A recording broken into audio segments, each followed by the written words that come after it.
నమస్తే మ్యామ్. నమస్తే అమ్మా. బేసిక్గా ఒక హ్యూమన్కి ఐసైట్ వచ్చింది అనేది మనం ఎలా తెలుసుకోవాలి, ఎలా వస్తుంది అసలు అది? ఓకే, సో పిల్లల్లో పెద్దవాళ్ళకైతే దే విల్ టెల్ దట్ నాకు బ్లర్ కనిపిస్తుంది, దూరం కనిపించట్లేదు, దే క్యాన్ ఐడెంటిఫై. కానీ పిల్లల్లో లైక్ 2-3 years పిల్లవాడు ఉన్నాడు అనుకోండి, he does not even know how to express at that point of time. So అలాంటప్పుడు మనం కొన్ని గమనించాల్సి వస్తుంది, కొన్ని ఎక్స్ప్రెషన్స్. సో చిన్నపిల్లలు అయితే they will try to squeeze there ice, కళ్ళు చిన్నగా చేసి చూడడానికి ట్రై చేస్తారు. అది కాకుండా they will go very near to the object, అంటే బొమ్మ పట్టుకుంటే దగ్గరికి వెళ్ళి చూడడము, ఫోన్ పట్టుకొని దగ్గరికి వెళ్ళి చూడడము అలా చేస్తాడు. ఇంకా కొంచెం ఎక్కువ సైట్ ప్రాబ్లం ఉన్న పిల్లలైతే ఆబ్జెక్ట్స్కి అట్లా టచ్ అవ్వకుండా వెళ్ళిపోతారు. అండ్ కొంచెం పెద్దగా అయిన పిల్లలైతే దే విల్ టెల్ హెడేక్ వస్తుంది, ఐ డిస్కంఫర్ట్ ఉంది, స్కూల్లో బోర్డ్ కనిపించట్లేదు, ఆర్ పక్కన వాళ్ళ ఫ్రెండ్స్ నోట్స్ చూసి రాసుకోవడం, బోర్డ్ చూడకుండా ఫ్రెండ్స్ నోట్స్ చూసి రాసుకోవడం ఇలా చేస్తారు.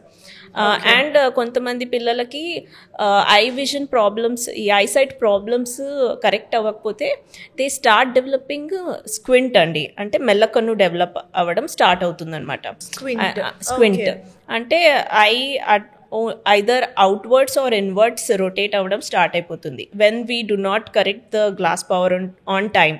ఓకే, సో ఇవన్నీ మనము గమనిస్తే we can suspect that eye related problem something develop అయింది, we need to take to the eye doctor as soon as possible. So what you told like squint, అది ఆటోమేటిక్గానే మూవ్ అయిపోతుందా అది లోపల ఐ అనేది?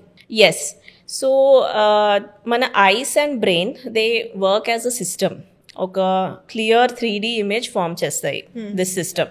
సో వెన్ ఎవర్ మన ఐస్లో ఏదైనా స్ట్రక్చరల్ డిఫార్మిటీ ఉన్నా ఆర్ ఐసైట్ ప్రాబ్లం వచ్చి విజన్ బ్లర్ అయిపోయినప్పుడు ఈ బ్రెయిన్కి it does not want that blur, it wants a clear image. So ఏ ఐలో అయితే there is more clearer image, ఆ ఐని ప్రిఫర్ చేయడం స్టార్ట్ చేస్తుంది. And the other eye which is more blur, అంటే ఏ కన్నులో అయితే మస్క ఎక్కువ ఉంటుందో దాన్ని అది సప్రెస్ చేయడం స్టార్ట్ చేస్తుంది, అంటే పక్కకు తోసేస్తుంది. ఓకే, దానివల్ల ఏమవుతుందంటే ఏ కన్నుకైతే వర్స్ విజన్ ఉందో, చాలా comparatively whichever is the worse eye, అది మెల్ల కన్నులోకి వెళ్ళిపోతుంది.